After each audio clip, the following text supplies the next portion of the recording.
डीएलवी में 10 लाख की रिश्वत के लिए दान पत्र लेकर घूमेंगे सीनियर सिटीजन कन्हैयालाल पंजाबी। सूचना के बदले डीएलवी असिस्टेंट डायरेक्टर शरद तिवारी पर 10 लाख की रिश्वत मांगने का आरोप लगा रहे हैं पंजाबी। जोधपुर से आए पंजाबी ने बताया कि ऊपर भी देना पड़ता है, कहा है शरद तिवारी असिस्टेंट डायरेक्टर डीएलवी ने, और मांगे हैं 10 लाख रुपए रिश्वत के। सीनियर सिटीजन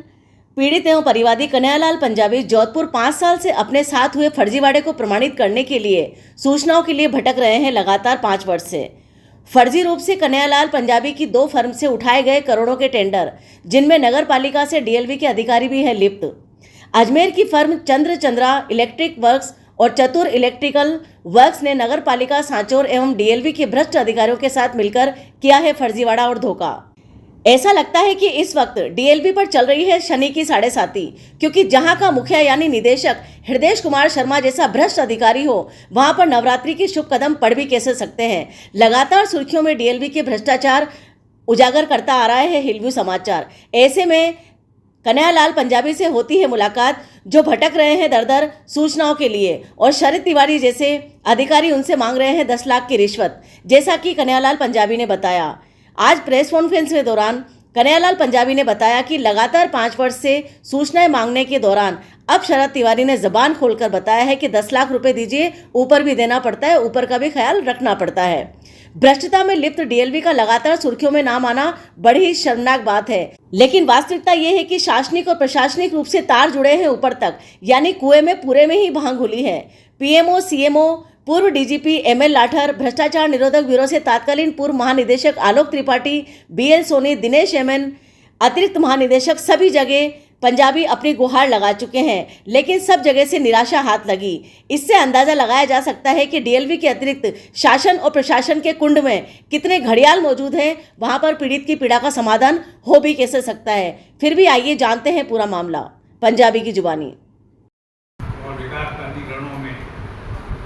भ्रष्टाचार किस हद तक है और उन लोगों के नाम से टेंडर भरे जाते हैं जिनको उन बातों की जानकारी नहीं होती है, जो कभी उस टेंडर प्रक्रिया में शामिल भी नहीं हुए और न ही वो बिजनेस से संबंधित हैं, और यह सिलसिला लंबे समय। इस वक्त हम हैं यहाँ पर कन्हैयालाल पंजाबी जी के सामने, जो कि जोधपुर से यहाँ पर आए हैं, और इन्होंने एक प्रेस कॉन्फ्रेंस आयोजित की है, जिसमें इन्होंने खुलासा किया है कि डीएलवी में यानी कि स्वायत्त शासन विभाग में वो लगातार चक्कर लगा रहे हैं, और 2019 से कोई मामला है जो उन्होंने बताया है कि उनकी फर्मों के नाम से फर्जी टेंडर पास करवाए गए, और जब उन्हें याद हुआ उसके बाद से वो लगातार उस फर्जी टेंडर्स के लिए लड़ाई लड़ने के लिए आरटीआई के लिए उन्होंने आवेदन किया, लेकिन अभी तक उनके इस आवेदन को स्वीकार नहीं किया गया। बल्कि वहाँ से जब उन्होंने पर्टिकुलर अपने स्थानीय जगह से सांचौर से जब उन्होंने वहाँ की नगर पालिका से भी वहाँ से पास करवा लिया, तो वहाँ से कहा गया कि स्वायत्त शासन विभाग में उनकी सूचनाएं मौजूद है, लेकिन बताया जाता है कि उनकी जानकारी के अनुसार बताया गया कि यहाँ पर उनसे रिश्वत मांगी गई है। आइए जानते हैं कि पूरा मामला क्या है। हमारी जोधपुर की 2 फर्मों के नाम से अजमेर शहर के 2 ठेकेदारों द्वारा फर्जी टेंडर भर करके लाखों रुपए के फर्जी भुगतान उठाए गए। इसकी भनक हमने लगने पर हमारे द्वारा नगर पालिका सांचौर में आरटीआई के तहत सूचना मांगी गई। उक्त सूचना मांगे जाने की भनक लगने पर वहाँ के तत्कालीन अधिकारियों द्वारा ठेकेदारों को सूचित किया गया तथा उनके निर्देशों पर पूर्व नियोजित षड्यंत्र की तरह हमारी हत्या की साजिश रची गई, जिसकी सूचना हमारे द्वारा तत्कालीन डीजी महोदय कपिल गर्ग को प्रेषित की गई। उनके डायरेक्शन पर तत्कालीन एसपी महोदय केसर सिंह शेखावत जालोर के द्वारा हमें पुलिस सुरक्षा उपलब्ध करवा करके वह सूचना उपलब्ध करवाई गई पुलिस सुरक्षा में। उसके पश्चात उक्त प्रकरण में कार्रवाई करने के लिए हमारे द्वारा तत्कालीन डीजी महोदय भ्रष्टाचार निरोधक ब्यूरो के लिखित में आवेदन पेश किया गया तथा कार्रवाई नहीं होने पर हमारे द्वारा प्रधानमंत्री कार्यालय में व्यक्तिगत रूप से जाकर के शिकायत पेश की गई। इस बाबत हमें 1 से अधिक बार प्रधानमंत्री कार्यालय जाना पड़ा, राजस्थान के मुख्यमंत्री कार्यालय जाना पड़ा। भ्रष्टाचार निरोधक ब्यूरो के तमाम अधिकारियों, श्रीमान बीएल सोनी साहब महानिदेशक भ्रष्टाचार निरोधक ब्यूरो, श्रीमान आलोक त्रिपाठी साहब भ्रष्टाचार निरोधक ब्यूरो तथा MN दिनेश महोदय जो कि अतिरिक्त महानिदेशक भ्रष्टाचार निरोधक ब्यूरो थे, उनसे भी लिखित में आवेदन पेश करके व्यक्तिगत निवेदन किया गया। उक्त प्रयास करने के बावजूद हमारा जो प्रकरण है सेक्शन 17A में जांच हेतु प्रेषित किया गया, जिसकी जांच नगर निगम जोधपुर के अधिकारियों द्वारा की गई। उस अधिकारियों द्वारा उस प्रकरण की जांच एवं हमारे बयान लेने के पश्चात दरमियान हमारे द्वारा कहीं RTA के तहत सूचना मांगी गई जांच की रिपोर्ट की, लेकिन हमें सूचना नहीं दी गई। तत्पश्चात हमें जवाब प्रेषित किया गया कि उक्त सूचना जोधपुर के नगर निकाय विभाग में प्रेषित कर दी गई, क्योंकि उनके द्वारा ही हमें जांच के लिए डायरेक्शन दिए गए हैं। स्थानीय नगर निकाय जोधपुर में भी हमारे द्वारा उक्त प्रकरण बाबत सूचना मांगी गई। करीब आधा दर्जन RTI पेश की गई, उनके द्वारा भी चक्कर कटवाने के पश्चात हमें यह जवाब दिया गया कि यह सूचना हमारे द्वारा DLB कार्यालय स्वायत्त शासन विभाग जयपुर में प्रेषित कर दी गई है। यह प्रकरण यह जो मामला है पिछले साल का है, जो जांच पूरी होकर के सूचना प्रेषित की गई। पिछले साल से लेकर के मेरे द्वारा नगर स्थानीय निकाय विभाग जयपुर स्वायत्त शासन विभाग के चक्कर काटे जा रहे हैं RTI के साथ सूचना मांगने के लिए। सूचना के लिए आवेदन स्थानीय निकाय विभाग जयपुर तथा स्वायत्त शासन विभाग जयपुर में 2 आवेदन पत्र पेश करके सूचना मांगी गई, लेकिन उक्त अधिकारियों द्वारा निरंतर टाला मटोली करते हुए 4 चक्कर कटवाने के बाद लगभग मुझे यह पत्र प्रेषित किया गया कि आपके द्वारा आवेदन पत्र के साथ पोस्टल ऑर्डर ही नहीं लगाया गया है, जबकि हमारे द्वारा आवेदन पत्र के साथ पोस्टल ऑर्डर लगाया गया था। उसके पश्चात उनके द्वारा हमारे दोनों आवेदन पत्रों के जवाब में मात्र 4 पेज की सूचना एक आवेदन पत्र के जवाब में प्रेषित की गई तथा दूसरे आवेदन पत्र के जवाब में मिलावटी पत्र विभागीय हमको प्रेषित किए गए,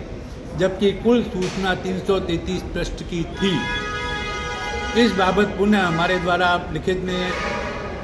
अधिकारी महोदय श्रीमान शरद तिवारी से व्यक्तिगत संपर्क करके निवेदन किया गया तथा उन्होंने कहा कि अभी थोड़े व्यस्त हैं, आपको फ्री होते ही सूचना भिजवा देंगे। और वो निरंतर चक्कर कटवाते रहे और हर बार उनके द्वारा अलग बहाना बनाया गया। बहाने बना करके वो चक्कर कटाते रहे। पिछले 3 अक्टूबर 2023 को मैं उनसे जब व्यक्तिगत तौर पर मिला और उनसे मैंने निवेदन किया कि साहब अब तो सूचना उपलब्ध करवा दीजिए, लगभग 1 साल हो रहा है मेरे द्वारा आपके चक्कर काटते हुए। तो उन्होंने कहा कि खाली हाथ चक्कर लगाने से कुछ नहीं होगा, 10 लाख रुपए लाओ और पूरी सूचना ले जाओ, हमें ऊपर भी देखना पड़ता है। इसके बाद मेरे द्वारा यह निश्चय किया गया कि 10 लाख रुपए देने के लिए मैं सक्षम नहीं हूँ। इसके लिए मेरे द्वारा दिनांक 20 अक्टूबर 2023 को स्वायत्त शासन विभाग के बाहर से सुबह 11 बजे चंद्रा दान पत्र लेकर के दान एकत्रित करने की योजना बनाई गई है तथा मैं जयपुर शहर में दान एकत्रित करता रहूँगा तथा मैं महारानी फार्म हाउस मानसरोवर, जहाँ की श्रीमान शरद तिवारी जी निवास करते हैं, उनका आवास है, उस क्षेत्र में भी चंदा लेने के लिए व्यक्तिगत तौर पर जाऊँगा दान पत्र साथ में लेकर के, ताकि लोग व्यक्तिगत तौर पर श्रद्धानुसार दान दें, ताकि मैं इन अधिकारी को देकर के सूचना ले सकूं। इन अधिकारियों द्वारा से मुझे जान माल का खतरा है, क्योंकि ये ठेकेदारों से मिले हुए हैं। इस बाबत मेरे द्वारा किसी भी अनहोनी घटना घटित होने के लिए पर इनको दोषी ठहराया जाए, उनके खिलाफ कार्रवाई की जाए। इसके लिए मेरे द्वारा कमिश्नर महोदय को लेटर देकर के प्राप्ति रसीद प्राप्त कर ली गई है। तो आप देख सकते हैं कि कन्हैयालाल पंजाबी जी ने अपनी पूरी पीड़ा जिन शब्दों में बयान की है, उससे ये महसूस होता है कि लगातार पीएमओ से लेकर सीएमओ तक और सीएमओ से लेकर समस्त जितने भी करप्शन ब्यूरो से